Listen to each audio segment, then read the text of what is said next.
Какой интересный город, не правда ли? Мне больше нравится Рим, мессир.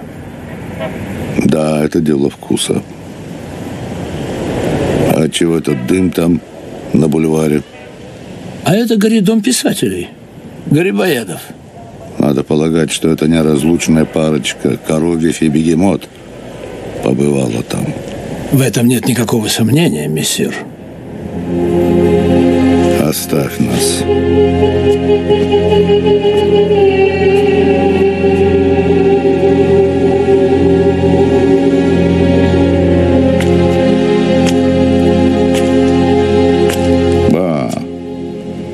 Менее всего можно было ожидать тебя здесь. Ты с чем пожаловал? Незваный, но предвиденный гость. Я к тебе, дух зла и покровитель теней.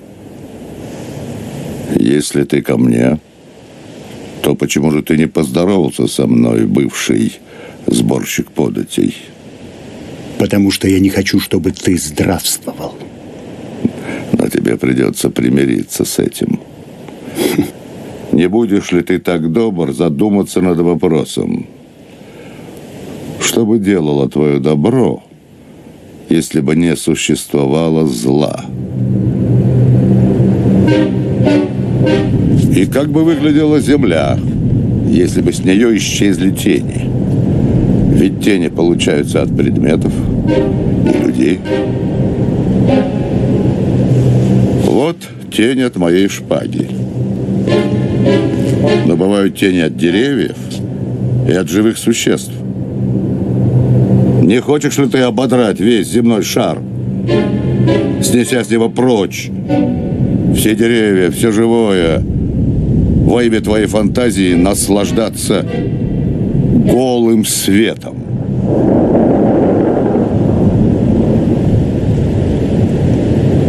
Ты глуп.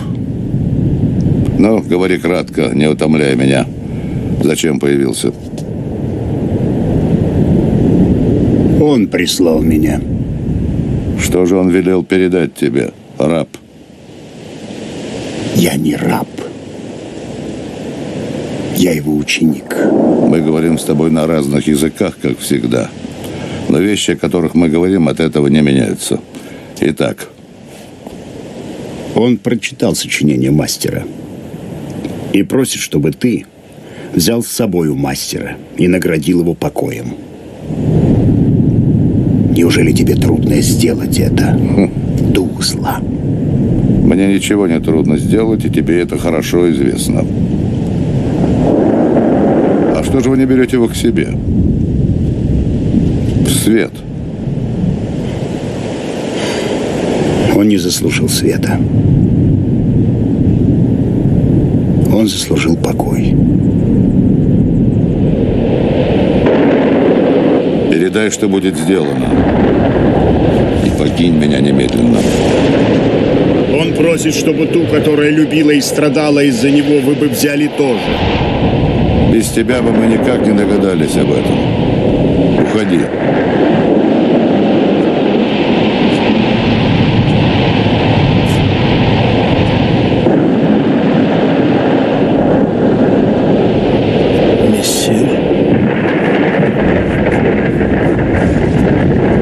Лети к ним и все устрой.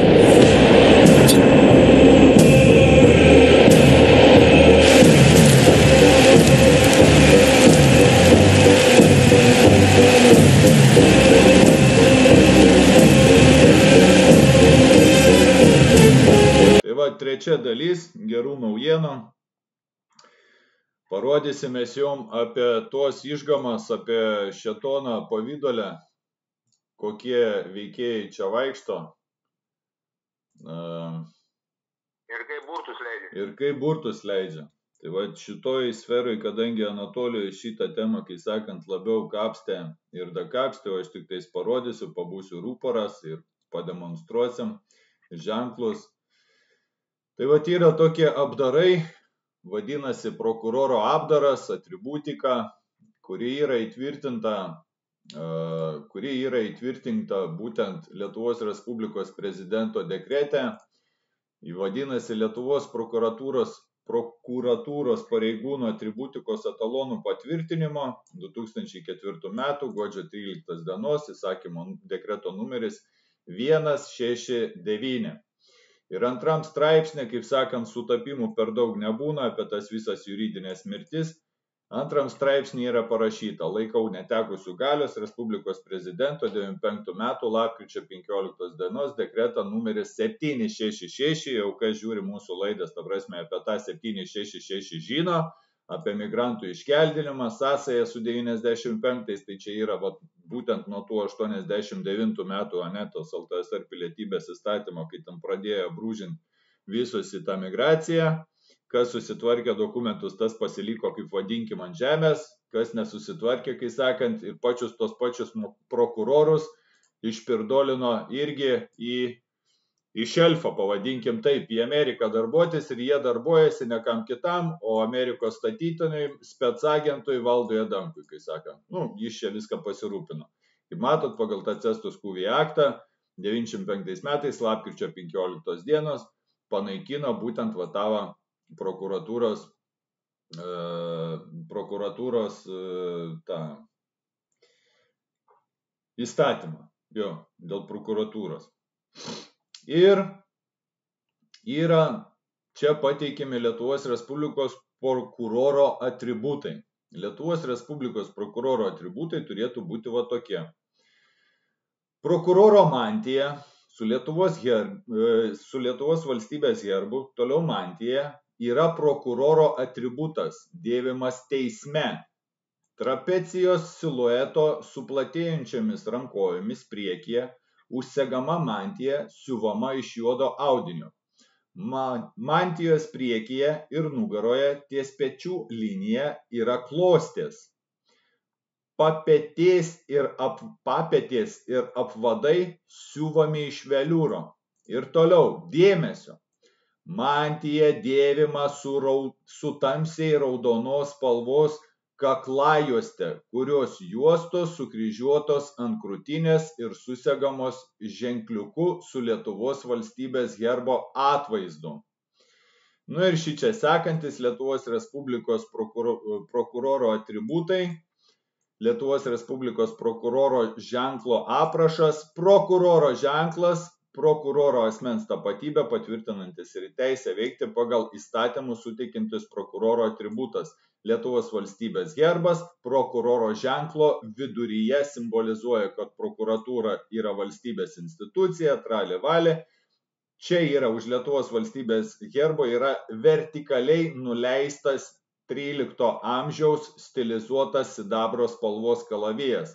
Bet ką mes matom, bet kur suvedus, ta prasme, kur yra prokuroro mantija, yra griežtai dekrete aprašyta, kaip turi atrodyti tas atributas, ženklas.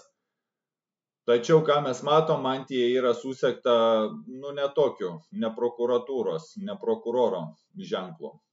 Čia sakau, paguglinau staigiai, nėra tokio, kad jie ten šneka ten visuose tuose teismuose, ne teismuose, o ten kažkokiose spaudos konferencijose, tai ženklas už nugaros, bet prokuroras nešioja neatitinkančios atributikos, kuri reglamentuojama dekrete. Ir Anatolijus jums dabar parodys, paaiškins, išaiškins, kodėl tas prokuroras yra, kai sakant, šėtono neštas ir pamestas veikėjas šitoj žemėje. Tai gerai, Gediminai, tai tu dabar parodyk tą ištrauką apreiškimo knygos pradžiai. Jo. Apreiškimo knyga 12 skyrius 10 eilutė, perskaitė. Tai apreiškimas Jonui, apreiškimo 12:10. Aš girdėjau danguje galingą balsą sakantį, dvitaškis. Dabar atėjo mūsų Dievo išganimas, galybė, karalystė ir jo mesijo valdžia, nes išmestas mūsų brolio kaltintojas. Dėmesio, išmestas mūsų brolių kaltintojas. Ir yra paaiškinimas, kaltintojas hebrajiškai žodžio šėtonas reikšmė. Tai kaltintojas yra šėtonas. Ir ką Anatolijau paaiškinti toliau žmonėms? Tai o mes puikiai žinom, kad prokuroro funkcija yra kaltintojas. Kaltintojas. Jo. Liaudiškai tariant, jis yra kaltintojas. Jis kaltina. Taip. Ten įtarimai, nuteisiamai, teisimai, tai toliau nėra kaltinamai, jo, jis kaltina, palaiko kaltinimą.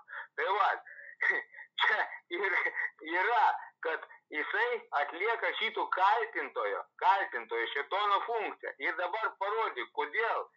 Ir čia nesutapimas, ir ne šiaip sau, parodyk tą filmą, ištrauką iš to filmo, kur yra Meistras ir Margarita.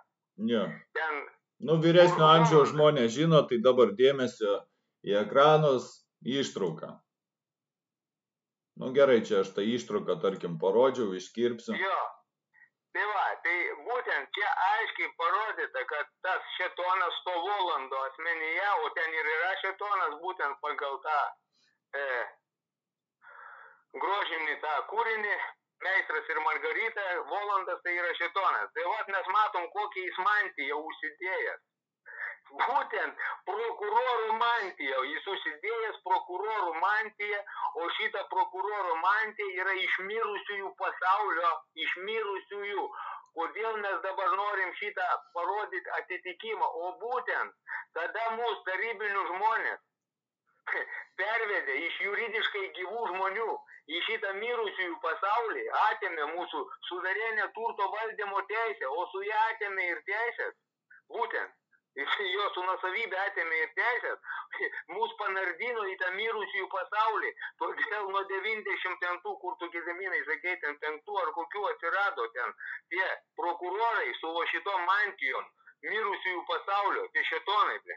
Tai vat, tie prokurorai, tie pirmieji, tie kur ten buvo dar iš tarybinių, jie ir buvo tie paruošti satanistai, kurie darė tą perversmą, nes jie turėjo stebėti tą visą vadinkim, teisingumą, kad nebūtų, o jie ir užsimerkė akis. Ir per jų pagalbas, tų aukštųjų prokurorų padarė tą perversmą. Jie tiesiogiai dalyvavo tame perversme, pervedant žmonės, tarybinių žmonės, atimant iš jų turtą, atimant teisės ir pervedant į mirusių pasaulį. Tai yra iš gyvų tarybinių piliečių paverčiantais negyvais fiziniais asmenimbliais. O čia ir buvo tas prokurorų vaidmuo. Ir dabar būtent šitie prokurorai, dabar jau tam mirusie pasaulį, dėl ko žmonės niekaip negali suprasti, kad jų kaip žmogaus nebiologiškai, juridiškai nebėra juridiškai, nėra jokios gyvasties, jokie dokumentai, kurie jis turi, ten tą kortelę ir pasas, nesitapatina su gyvu žmogum. Todėl prokurorai ir nešioja tos mirusių pasaulio, šėtoną atstovaujantį. Ir kaltina, sako, tu nusikaltėlis, tu atidavei ten savo turtą, tu pats ten viską laisva valia, tipo padarei, tu neturi teisių, gali šnekėti, ką nori. O tokie vyksta. Tai mes čia norėjom ir parodyti, kad žmonės žinotų, kaip dabar reikia susigrąžinti, būtent susigrąžinti, tą informaciją, kur paviešinam, susigrąžinti tą vadinamą teisinimą, tą juridinę gyvybę. Jo. Kuri buvo atimta ir kurios nesiruošė šitie velniai begrąžinti niekados. Viskas, nes jiems labai gerai jau užsigrobė valstybę. Ne tik tais, Anatolijau, ne tik tais nesiruošė, bet čia tam šventam rašte vis dar tebėra užrašas, kad jie nugalėjo jie avinėlio krauju ir savo liudijimo žodžiu. Jie nebrangino savo gyvybės ir nebijojo mirti, todėl džiūgaukite dangus ir jų gyventojai, bet varga žemė ir jūrai, nes pas jus nukrito velnias, kupinas baisaus įniršio, žinodamas mažai beturys laiko. Tai jie iš paskutiniųjų stengsis, bet žmonės tikintis, kas su tikėjimu, kai sakant, kaip antroji daly minėjom apie tuos Islandus, žmogus turi turėti tą pasitikėjimą, kad jis yra savininkas, kai jis turi net netikėjimą, bet žinojimą, kai jis žino, kai jis yra savininkas ir, kai sakant, jis bus nepajudinama uola. Jo, kad tarp jo Dievo nėra tų tarpininkų, jokių ten prokurorų, ten tie, kur parašus iš žmonių išgavo, tos įkišo mesti. Žmogus turi pagauti, šitą būtent pagauti, kad jis yra juridiškai gyvas, neteisėtai yra padarytas ir jokie nepripažinti, jokių ten jų teismų, nepripažinti jokių vyriausybių, tų korporatyvinių nieko, nepripažinti, atsipaipėti, išmesti ten jų tos vadinamos klastuotės, duok čia mano tarybinius duomenis ir smuk nafik nuo manęs ir viskas, velnės, eik šalim, čia. Per manęs Dievo nėra jokių ten tų tarpininkų, все, eik šalin. Jeigu žmogus sąžiningas dirba, jam nėra ko bijoti iš viso. Nei tų velnių, nei jų burtų, net nekreip dėmesį, ką jie ten šneka. Viskas, o taip, turi žmogus tvirtai stovėti, supranti. Все, ir kito nėra kelio, o mes parodėm, supranti, kad būtent tik o taip ir ne kitaip. O praktiškai, kaip tą visą atgaivinimą padaryti ir kad tai realiai veikia, tai dar parodysim darbo sekančiai daly, paskutinė dalis bus.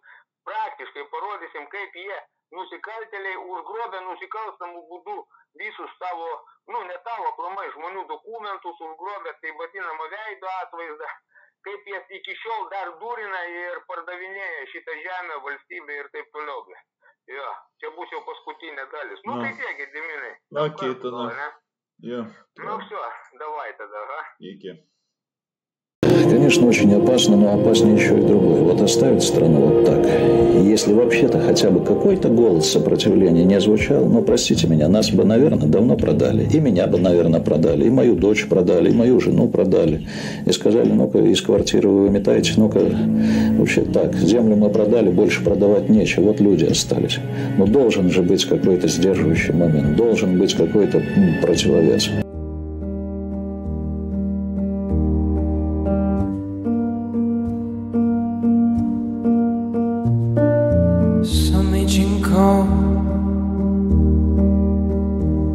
That I've answered before. It lives in my walls, and it's under the floor.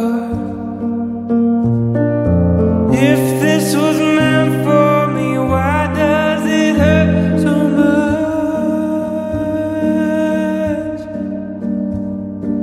And if you're not made for me, why did we fall in love?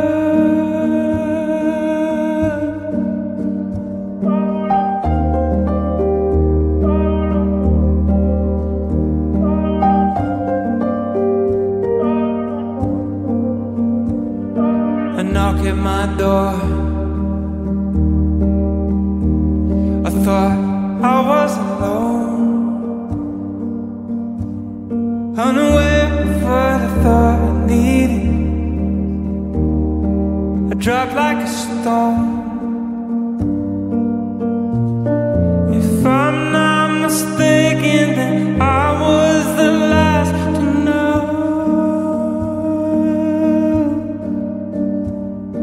And if you return for me, I'll never want for more.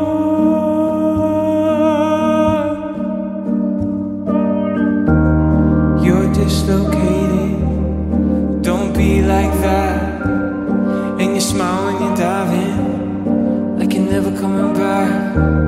So hold my body, yeah, hold my breath. See your face when I black out, I'm never coming back.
Этого быть никак не может. Почему? А потому что Аннушка уже купила подсолнечное масло. И не только купила, но даже и разлила. Так что заседание не состоится.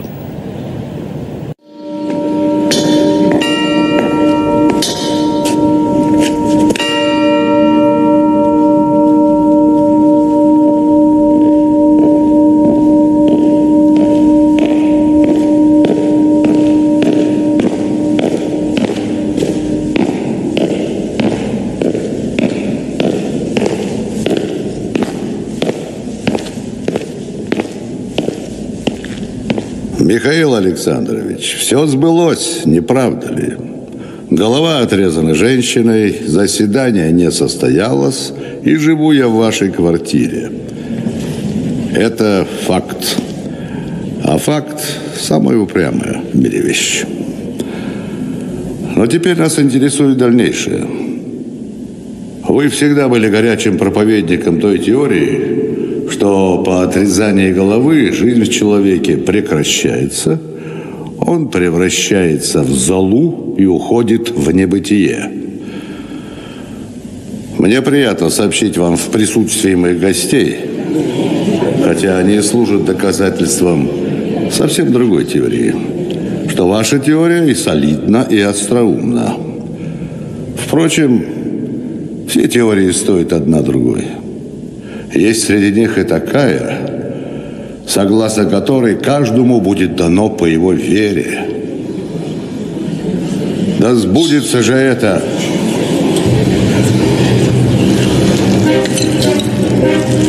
Вы уходите в небытие. А мне же радостно будет из чаши, в которую вы превратились, выпить за бытие.